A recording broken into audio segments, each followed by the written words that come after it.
Excellence, Monsieur le Président de la République, bonjour et merci de nous recevoir pour cet entretien dans le cadre de la commémoration de l'accession du Togo à la souveraineté internationale. Voici 63 ans et j'ai le plaisir de co-diriger cet entretien avec vous, Charlotte Médéoué-Guézéré.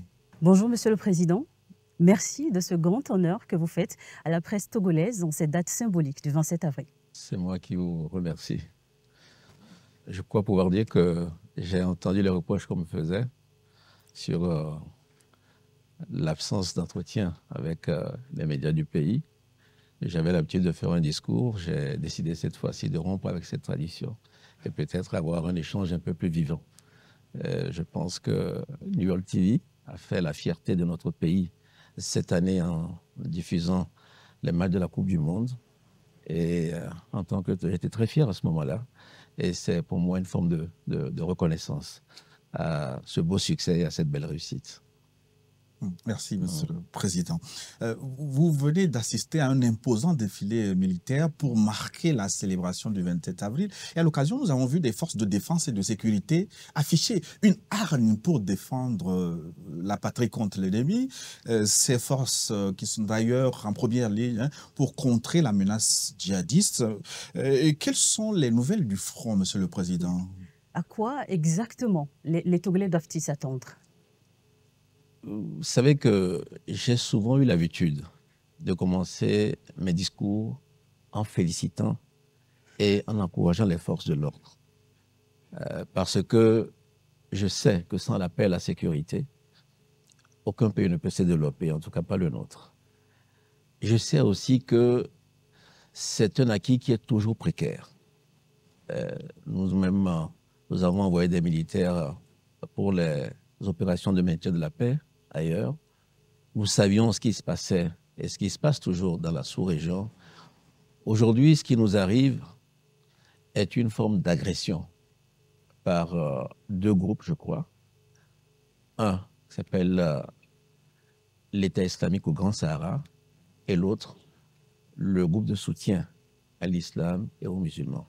Deux organisations terroristes qui attaquent notre pays et avant notre pays ont attaqué des pays de la sous-région, dans le Sahel.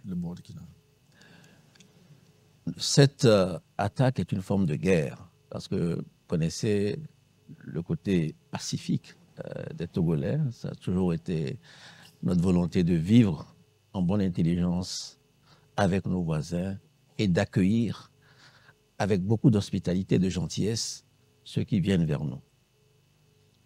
Mais nous avons une obligation, c'est de défendre notre pays. Depuis cette attaque, nous avons payé un prix lourd, notamment les forces de défense et de sécurité, qui ont perdu à peu près une quarantaine d'hommes et, malheureusement, des victimes civiles qui viennent s'ajouter à peu près une centaine de victimes civiles dans notre pays. Donc, vous voyez que ce n'est pas exagéré de parler de guerre. Ce n'est pas une guerre continue, mais ce sont des attaques meurtrières, des destructions, des familles endeuillées. Donc, ce n'est pas parce que cela se fait de façon sporadique qu'il faut baisser la garde ou se laisser endormir. Je sais que quand on est dans la capitale et qu'on mène une vie normale, on a l'impression que ce sont des incidents isolés. Ce ne sont pas des incidents isolés. Parce que pour contrer ce genre d'attaque, c'est une vigilance de tous les instants. Vous pouvez rester 1 mois, 2 mois sans attaque et puis une attaque meurtrière survient. Deuxièmement, vous connaissez notre ambition pour l'intégration. Et ce qui se passe chez nos voisins du Nord, de l'Est, ou même un peu plus loin, nous impacte forcément. Nous avons des Togolais qui vivent là-bas. Nous commerçons avec ces pays-là. Donc, même s'il n'y avait pas eu des attaques au Togo, nous subirions un peu les conséquences de ces attaques. Face à cela, nous avons mis en place une stratégie sur 3 pieds. La première, naturellement, c'est de nous défendre par les armes, parce que nos hommes sont attaqués, nos hommes sont tués. Et nous avons lancé l'opération Kunjuare, qui a changé de posture. C'était une posture préventive d'abord, après défensive, et maintenant, de temps en temps, nous sommes aussi à l'offensive. Et ce n'est pas parce que nous ne faisons pas de communiqué que nous n'avons pas de succès. Nous avons des succès, mais il y a quelque chose d'indécent à célébrer la mort d'une personne parce que nous avons encore ces valeurs-là, le sens de l'humanité. Donc nous taisons cela. Deuxièmement, le CIPLEV.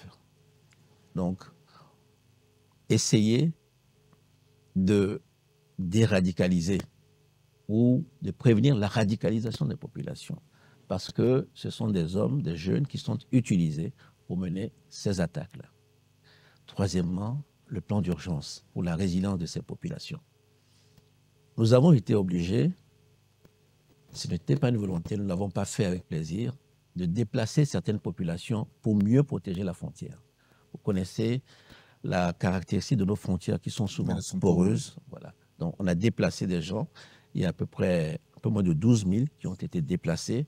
Malheureusement, c'est ce qu'on appelle parfois des réfugiés intérieurs. Donc ces personnes qui ont été déplacées sont pour l'instant dans des familles et nous avons renforcé les infrastructures sanitaires, éducatives pour les mettre un peu à l'aise et apporter des vivres. Nous avons accueilli aussi des réfugiés étrangers dans notre pays. Et parmi les victimes dont j'ai parlé, la centaine, il y a pratiquement la moitié qui ne sont pas des Togolais, en quelque sorte. Et nous avons quelques Togolais qui sont à l'extérieur aussi. Donc, il y en a à peu près 2000. Donc, comme la période des examens approche, notre souci est que les élèves qui sont dans cette population puissent revenir et passer les examens pour que l'avenir ne soit pas perdu. Donc vous prenez des mesures spécifiques aussi pour rassurer ceux qui sont restés sur place. Nous les protégeons et nous devons nous satisfaire de la bonne entente qu'il y a avec les populations. Ce n'est pas un combat qui se mène seulement par les armes, mais on a besoin du soutien de la population. De ce côté-là, il y a une bonne entente. Mais si je devais compléter, c'est qu'il y a aussi des conséquences économiques. Donc nous avons dû renforcer les investissements en matière de sécurité. Nous l'avions déjà fait avec la loi de programmation militaire, mais cette loi n'est plus adaptée parce que la menace a changé de nature. Donc nous allons certainement demander dans les semaines qui vont venir. Donc à quoi les Togolais doivent s'attendre, pour revenir à votre question, à un combat long, avec des périodes de drame, parce que c'est inévitable quand il y a la guerre. Mais je puis assurer mes compatriotes qu'au bout, il y aura la victoire. Ça, nous sommes déterminés à réduire ces bandes armées. Monsieur le Président, vous l'avez rappelé, la situation dans la région des Savanes a obligé certains de la population à se déplacer. Mais comment encourager ceux qui n'ont pas encore fait le chemin retour à rejoindre le territoire? Oui, c'est ce que je dis. Ils sont peu nombreux, il y a à peu près 2000. Donc, quand je dis 2000, c'est toute la famille. Donc, notre souci aujourd'hui, c'est que l'année ne soit pas perdue pour les élèves qui ont dû partir. Donc, vu leur nombre limité, je pense que nous allons pouvoir le faire en discutant avec les autorités des pays d'accueil. Oui. Monsieur le Président, nous allons aborder le chapitre économie. La conjoncture demeure marquée par l'inflation. La tendance des prix des denrées de première nécessité est toujours à la hausse sur les marchés. Les Togolais continuent de serrer durement les ceintures. Le gouvernement prend certes des mesures, mais vraiment pas d'amélioration significative. Jusqu'à quand cela durera-t-il, Monsieur le Président? D'abord, je ne vous apprends rien en disant que c'est un phénomène, disons, mondial. Après la crise de la Covid-19, il y a eu une succession de crises et ce qui a entraîné cette augmentation des prix. Deuxièmement, c'est essentiellement une inflation importée aux 2 tiers, même s'il y a quand même 33% qui touche les produits que nous avons ici localement. Généralement, quand il y a un choc comme ça, parce que c'en est un, c'est-à-dire qu'un événement qui n'était pas anticipé, mais qui survient, ce que nous faisons, les États font, c'est de recourir aux subventions. C'est ce que nous avons fait avec les augmentations avec des salaires et avec des subventions aussi sur les produits pétroliers, les produits gaziers. Ça nous a coûté extrêmement cher. Donc, je crois que nous avons dû dépenser la centaine de milliards. Mais vous voyez que ce n'est pas soutenable. Ce n'est pas un effort qui peut être renouvelé chaque année. La deuxième chose qu'il faut faire, c'est de produire autant que faire se peut ce qu'on consomme pour être moins dépendant de l'extérieur, notamment en matière de produits alimentaires. Et c'est pour cela que vous avez vu que nous avons relancé, amplifié notre intérêt pour la question agricole. Voilà. Donc, ce que je peux dire aux Togolais, une bonne partie du phénomène trouve sa solution ici sur le sol togolais. Je pense que nous créons les conditions pour que l'agriculture ne soit plus ce métier pénible, un peu parfois méprisé. C'est-à-dire, on dit c'est comme si ce sont ceux qui sont à la campagne qui doivent se donner à la terre, à une agriculture de subsistance. Mais que l'agriculteur change de statut social, devienne un entrepreneur. Donc, rendre d'abord le métier attractif. Je dis souvent à mes collaborateurs que nous n'avons jamais... quand on dit que quelqu'un est riche au Togo, c'est rarement pour des questions agricoles. Alors, demain, si on dit qu'il y en a un Togolais agriculteur qui est multimillionnaire ou milliardaire, parce que ça peut arriver, ce serait un exemple pour la jeunesse. Voilà un peu ce que je peux dire sur cette question-là. Vraiment, profitons de cette crise. Une crise, elle est toujours douloureuse, mais c'est aussi des opportunités.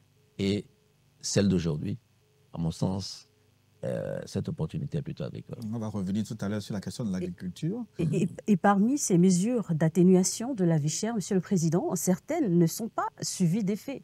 Par exemple, les 3 milliards de transferts monétaires directs pour l'achat des fournitures scolaires ou encore les 2,5 milliards de subventions pour l'acquisition de manuels d'écriture et de lecture. Voilà 2 mesures annoncées, mais apparemment non suivies d'effet. Oui, mais que s'est-il passé exactement, Monsieur le Président? Merci. Bon, d'abord, relativisons.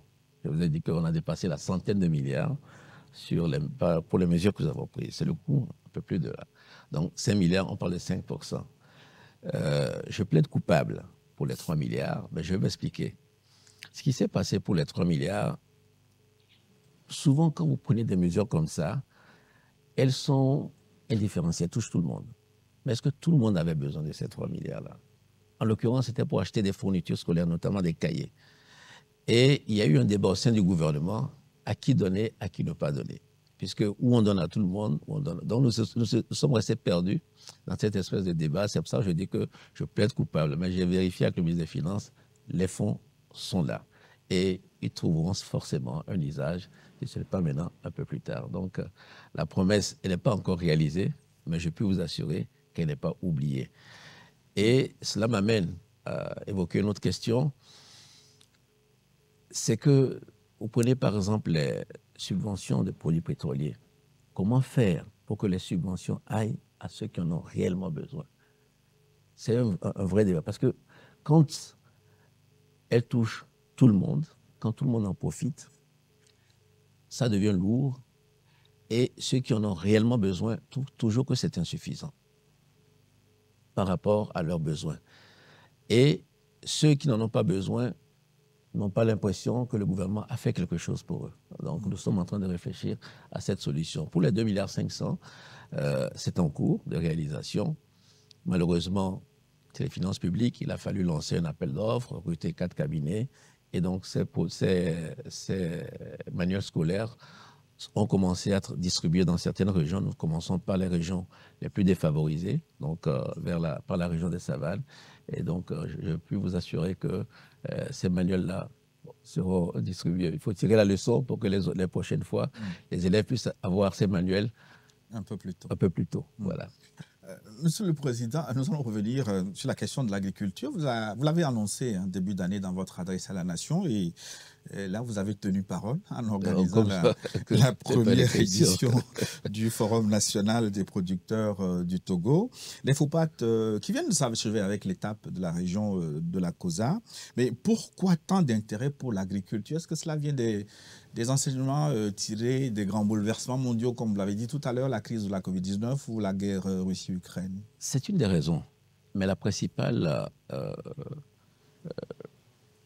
ce qui nous a vraiment décidé à le faire, c'est que nous nous sommes rendus compte que nos compatriotes ne tiraient pas suffisamment profit de notre agriculture. Et pourtant, nous avons beaucoup investi. Les partenaires nous ont soutenus dans ce domaine-là. Et quand nous avons décidé, vous savez, nous avons ce qu'on appelle la feuille de route, axe 1, l'axe 2, c'était la création d'emplois. Et cette création d'emplois est basée sur la transformation de nos produits. On appelait ça les forces de l'économie, les mines, en quelques-unes, et l'agriculture. Mais quand les investisseurs frappaient à la porte et que nous avons commencé à regarder, nous avons une production certes abondante, mais pour faire une industrie, il faut un flux continu. Vous ne pouvez pas dire j'installe une usine de transformation de tomates, elle va tourner au moment des récoltes et puis après elle va s'arrêter. Ce n'est pas possible. Donc, où sont les produits qui vont être envoyés des zones rurales vers la ville où nous allons créer des emplois? Donc, c'est comme ça que nous sommes dit, pour augmenter de façon significative cette production agricole, il fallait prendre certaines mesures. Mais il ne faut pas que c'était surtout, c'est une approche, c'est une méthode. C'est de dire que ce ne sont pas les partenaires financiers qui doivent décider de notre politique agricole ou de nos filières. Ce n'est pas le gouvernement seul dans son coin, mais c'est avec le producteur. Le producteur doit être au centre. Parce que nous avons tenté des expériences avec les agriculteurs.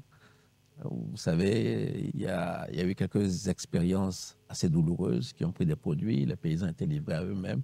Donc, nous essayons de corriger tous ces défauts-là en mettant parce que nous avons besoin du producteur. Nous avons le grand projet de l'agropole de Kara, où nous invitons des investisseurs privés aussi. Donc, vous avez vu que certains ont annoncé déjà des investissements dans cette zone-là.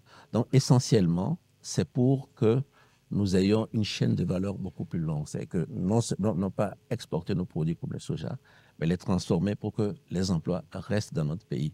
Mais deuxièmement, c'est vraiment ce que j'ai appelé un peu avec un peu la souveraineté alimentaire, pour montrer que nous devons produire ce que nous consommons dans notre pays. Ce que nous aimons, nous devons l'avoir à disposition dans notre pays. Mais pour cela, il faut que les agriculteurs aient des revenus, amélioration de leur niveau de vie, de leurs conditions de vie, et qu'ils deviennent aussi des consommateurs. Voilà. Qu'il n'y ait pas toujours ce mouvement que nous voyons d'exode rural, les gens quittent la campagne pour la ville. Voilà. Donc c'est plutôt les raisons qui ont entraîné ce regain d'intérêt pour l'agriculture. Nous allons rester sur le secteur de l'agriculture, Monsieur le Président. Beaucoup d'ambition et d'action en perspective, mais un péril récurrent continue de mettre en danger le travail des agriculteurs, c'est la transhumance. Y a-t-il, Monsieur le Président, une solution aux dévastations de cultures et aux conflits entre bouviers et paysans? Il y a une solution, mais c'est une solution qui doit être régionale, parce que la transhumance, naturellement, elle est organisée dans le cadre de la CEDEAO. C'est la CEDEAO qui, constatant les problèmes de dérèglement, de changement climatique, les sécheresses, on sait très bien que les éleveurs, en saison sèche, ont besoin de venir vers le sud pour leur pâturage. Donc, on définit des couloirs. C'est un phénomène qu'on retrouve dans tous les pays côtiers. Oui. Mais ces derniers temps, vous avez vu qu'il y a beaucoup d'affrontements entre les éleveurs et les producteurs. Oui. C'est un phénomène qu'on rencontre dans beaucoup de pays. Donc la solution transitoire que nous trouvons, c'est de faire ce qu'on appelle on a parlé de ZAP, des parcs en quelque sorte. Des parcs parce que pourquoi les gens font la transhumance? Pour 3 raisons essentiellement. 1, le pâturage. Deuxièmement, l'eau. Et troisièmement, les problèmes de maladie du bétail. C'est-à-dire que quand un bétail s'installe sur une zone, après, les animaux contaminent cette zone-là. Donc, il faut des vétérinaires pour les soigner, etc. Donc, dans ces parcs-là qui sont grands, c'est l'expérience que nous voulons tenter dans notre pays. Les transhumants, quand ils viendront, seront conduits dans ces grands parcs et ils auront le pâturage. Donc, ça aussi, ça va offrir de la main-d'œuvre à certains de nos concitoyens. On fera des retenues d'eau pour que le bétail puisse s'abreuver. Si nous arrivons à faire cela, je pense que ce problème de transhumance va être réduit. Parce qu'aujourd'hui, la transhumance, malheureusement, entraîne des affrontements, parfois source de criminalité. Et donc, nous ne pouvons pas... Et ça, vraiment, ça perturbe la quiétude des populations, sans parler des destructions de récoltes. Alors, au-delà de ces questions techniques... Ça fait 63 ans que nous accédons à la souveraineté internationale. Quel est le cap que vous fixez? Où allons-nous, Monsieur le Président? Donc c'est ma conception du pouvoir n'est pas un guide qui fixe un cap. C'est plutôt une aventure collective. Et c'est pour ça que, vous vous souvenez, nous avons fait le PND, en 2018. Programme national de développement. Voilà. Et après, on parlait de feuille de route. On se demande c'est quoi PND, pourquoi la fête. Voilà. C'est parce que quand nous avons fait le PND, d'abord, l'avons élaboré, pendant la campagne, les messages que nous avons reçus n'étaient pas tout à fait alignés à ce qui était dans le PND. Donc, c'est l'ajustement du PND qui a donné la feuille de route. Et comme nous sommes un peu tenus par le calendrier politique, nous avons mis ça dans la période 2025. Qu'est-ce que nous avons entendu dans nos populations? Il y a certains besoins qui doivent être satisfaits. Nos populations, nous l'avons bien entendu, tous ceux qui ont participé à la campagne. Donc c'est pour ça que nous avons dit, fixons nos caps, disons que quand je vis au Togo, je dois avoir la satisfaction de certains besoins. L'eau, l'électricité, la santé, l'éducation et la fibre, Internet, quoi, comme on dit. Donc ça, des besoins sociaux. Pour que on ne dise pas que depuis 63, ne dise pas que mes grands-parents n'avaient pas eu d'eau, mes parents n'en ont pas eu, je n'en aurai pas. Il faut quand même y avoir un sens du progrès. Donc ça, c'est un peu, c'est ce que nous avons senti comme. Deuxièmement, la question de l'emploi. Oui, les jeunes diplômés sans emploi. C'est vrai que on le dit, nous nous plaignons comme ça, mais c'est pas l'État ne crée pas des emplois. L'État crée des conditions pour qu'il y ait des investissements qui eux-mêmes vont générer des emplois. Donc ces emplois-là, nous devons faire attention à ce qu'ils ne soient pas précaires, parce que ça aussi, on voit des jeunes qui viennent en ville et qui sont essentiellement dans l'informel et qui vivent au jour le jour. Il faut sortir de cette réalité-là, et c'est possible de le faire. L'informel n'arrange personne. Si on dit, comme je disais tout à l'heure, gouverner, c'est aussi servir. Pour servir quelqu'un, il faut connaître cette personne-là. C'est pour ça que nous lançons le grand projet, que nous appelons offrir une identité à chaque personne. C'est quand on voit Kodjo, on sait que Kodjo est marié ou célibataire, orphelin ou pas, élève ou pas.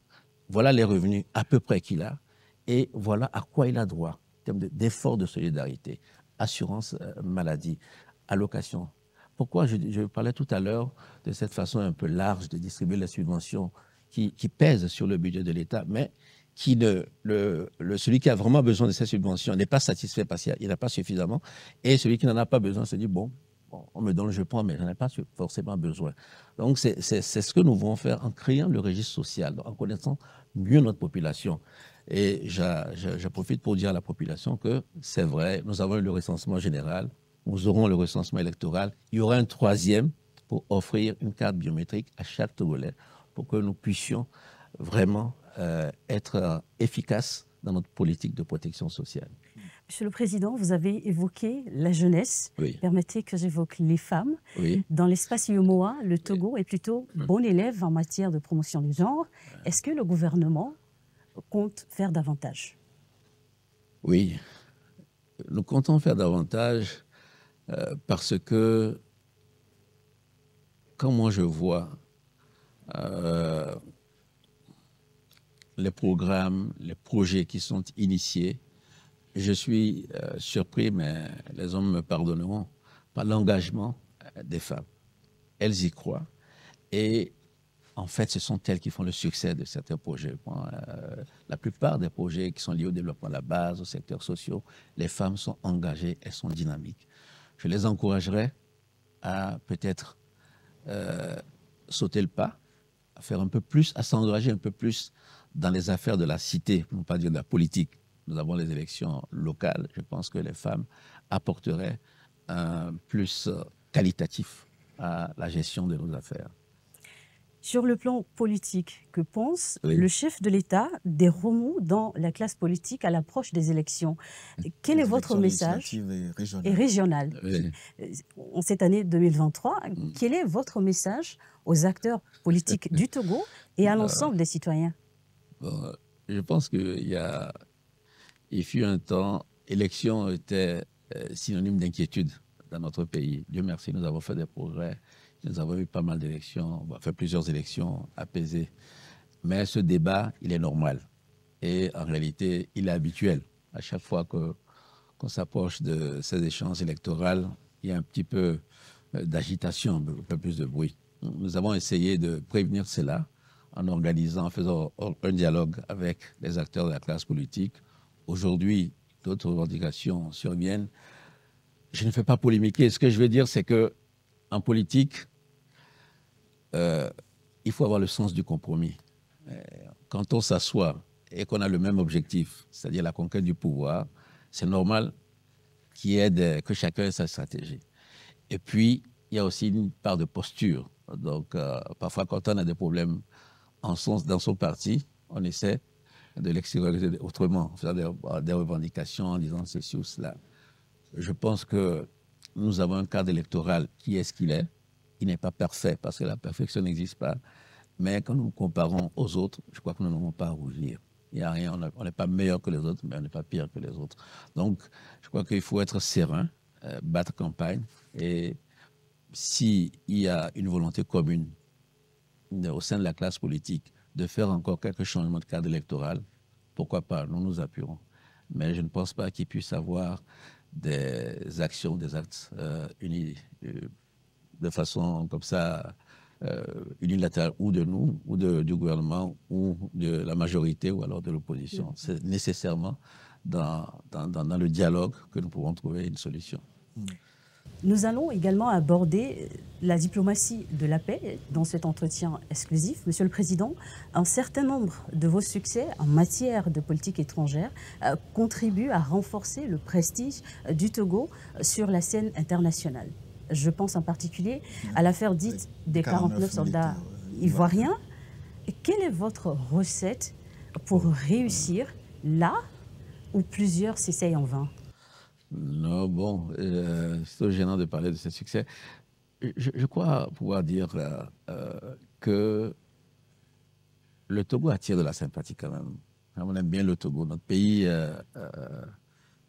et ça c'est pas moi.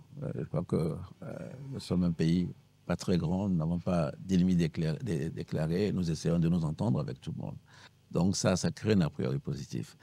Nous avons eu la confiance des deux parties. Nous avons eu la confiance du président Ouattara, et que je remercie, et nous avons eu la confiance du président Goïta. Donc ça a permis d'arriver à un compromis qui ne fut pas facile, parce que c'était une question